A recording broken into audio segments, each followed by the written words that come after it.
आज बांग्लादेश में बहुत ही बड़ी रैली का आयोजन किया गया था और इस रैली में हजारों लोग जुटे। पूरे बांग्लादेश के तमाम लोग, जनता जो भी जुट सकते थे जुटे और भारत में शहीद हुए कॉमरेड बासवराज के सम्मान में उनको नमन दिया गया, उनको श्रद्धांजलि अर्पित की गई। उनके स्तूप बनाए गए, उनके स्तूप पर जो है माल्यार्पण किया गया। वहां की पूरी रिपोर्ट है और किस तरह से वहां पर एक भारतीय जननेता बासवराज की जब हत्या यहाँ सशक्त करती है तो किस तरीके से पूरी दुनिया में इसकी आवाज गूंजती है। इसी आवाज का प्रतिनिधित्व आवाज आज बांग्लादेश में सुनने को मिला। आइए, क्या है वहां की स्थिति और घटनाक्रम, हम बात करते हैं अपने आगे के एपिसोड में।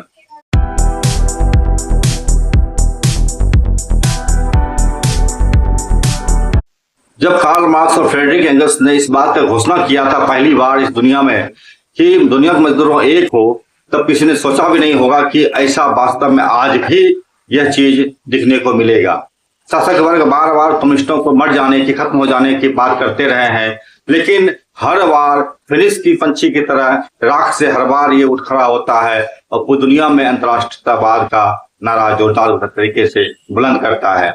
अब जब 21 मई को भारत के कम्युनिस्ट पार्टी सीपीआई माओवादी के महासचिव बासवराज की हत्या ठंडे दिमाग से यह भारत सरकार और उसके गुंडा गैंग करती है, तब यह चीज की गूंज अनुगूंज पूरी दुनिया में गूंजती है, उठती है आवाज। इसी आवाज का प्रतिनिधित्व आवाज है आज बांग्लादेश में हुए रैली का।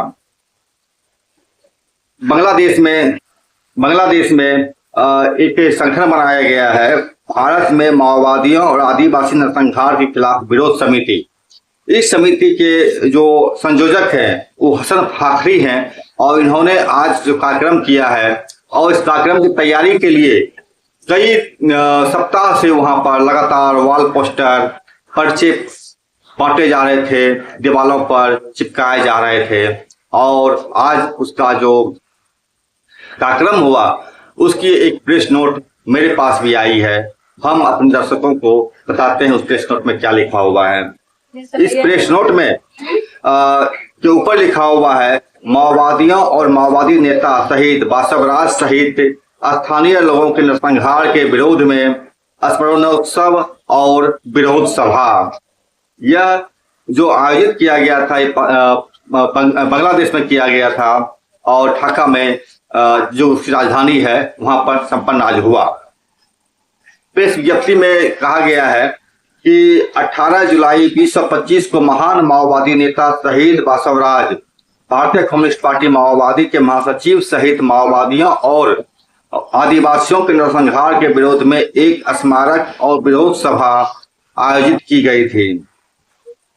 शुक्रवार यानी आज 18 जुलाई 2025 को बाल कल्याण परिषद सभागार में भारतीय कम्युनिस्ट पार्टी माओवादी के महासचिव और महान माओवादी नेता शहीद बासवराज सहित माओवादियों और आदिवासियों के नरसंहार के विरोध में एक स्मृति एवं विरोध सभा आयोजित की गई।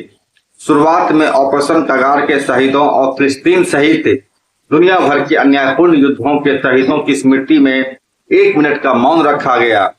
शहीद साथी बासवराज के चित्र पर पुष्पांजलि अर्पित की गई। इसके बाद अंतर्राष्ट्रीय संगीत के साथ स्मृति एवं विरोध सभा की शुरुआत हुई।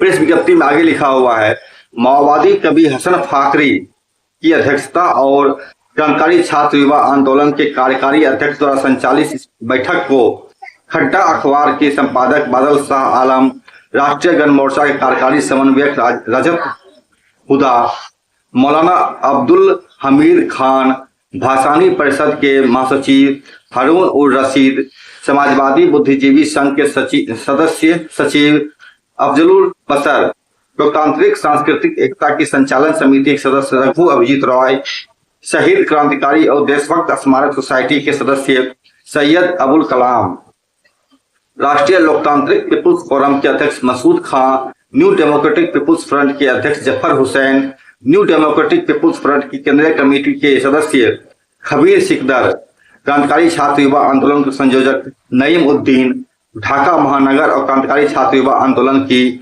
जयसोर जिला शाखा के आयोजक सुमैया सिकदर ने कविताएं सुनाई।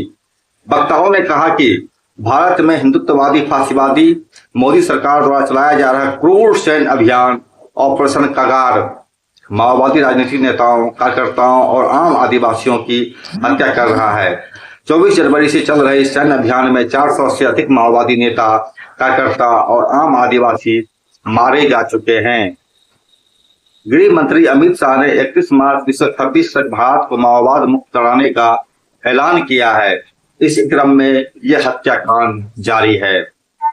वक्ताओं ने यह भी कहा कि माओवादियों के नेतृत्व में मूल निवासियों के जमीन, जल और जंगल की रक्षा के लिए एक आंदोलन खड़ा हो गया है। सरकार इस न्यायोचित आंदोलन का दमन कर रही है, मूल निवासियों को उनकी जमीन से बेदखल कर रही है और साम्राज्यवाद के हितों की रक्षा करने वाली बहुराष्ट्रीय कॉर्पोरेट संस्थाओं के हितों की रक्षा के लिए एक के बाद एक सैन्य अभियान चला रही है। 21 मई को भारतीय कम्युनिस्ट पार्टी माओवादी के महासचिव कॉमरेड बसवराज समेत 28 लोगों को गिरफ्तार कर उनकी निर्मम हत्या की गई। इसके अलावा और भी महत्वपूर्ण माओवादी नेताओं की हत्या की गई है और इसी तरह की जा रही है। हम फांसीवादी मोदी सरकार द्वारा चलाए जा रहे इस सैन्य अभियान ऑपरेशन कगार को तत्काल बंद करने का मांग करते हैं। भारत समेत पूरी दुनिया में मैं मजदूरों, किसानों, मध्यम वर्ग, छात्रों और बुद्धिजीवियों सहित सभी लोगों से आह्वान करता हूं कि वे इस हिंदुत्व फांसीवाद को रोकने की दिशा में एकजुट हों। विरोध प्रदर्शन के अंत में एक सांस्कृतिक कार्यक्रम का आयोजन किया गया था और अंत में लाल झंडों और तोरणों से सजे एक जुलूस के साथ संभरणोत्सव और विरोध प्रदर्शन का समापन हुआ। यह जो कार्यक्रम किया गया था, विरोध प्रदर्शन और रैली मार्च, यह अपने आप में अंतर्राष्ट्रीय कम्युनिस्ट होते हैं, इसका सबसे बड़ा प्रमाण है।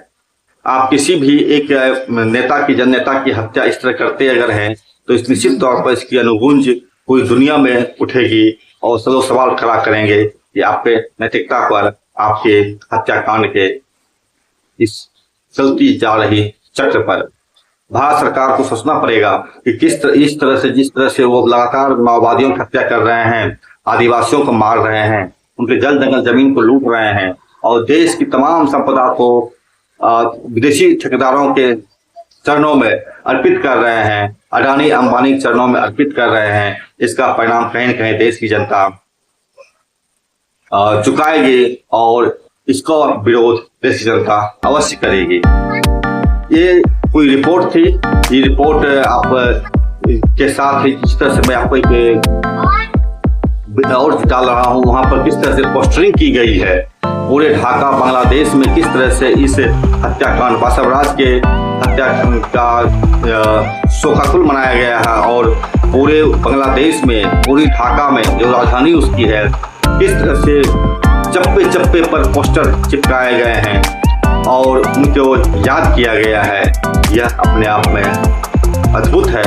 इसका एक चित्र आपको आगे दिखाते हैं, आप देखें और समझें और महसूस करें कि किस तरह से दुनिया भर में मोदी सरकार की किरकिरी हो रही है। मजदूर एकजुट हो रहे हैं, किसान एकजुट हो रहे हैं, छात्र नौजवान एकजुट हो रहे हैं और पूरी दुनिया के तमाम मजदूर एक साथ मिलकर आंदोलन को जीवित रख रहे हैं, आगे चला रहे हैं। नमस्कार, मैं समरभूमि से रोहित शर्मा। चैनल अच्छा लगे तो लाइक कीजिए, सब्सक्राइब कीजिए, शेयर कीजिए और हमसे जुड़े रहिए।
Thank you.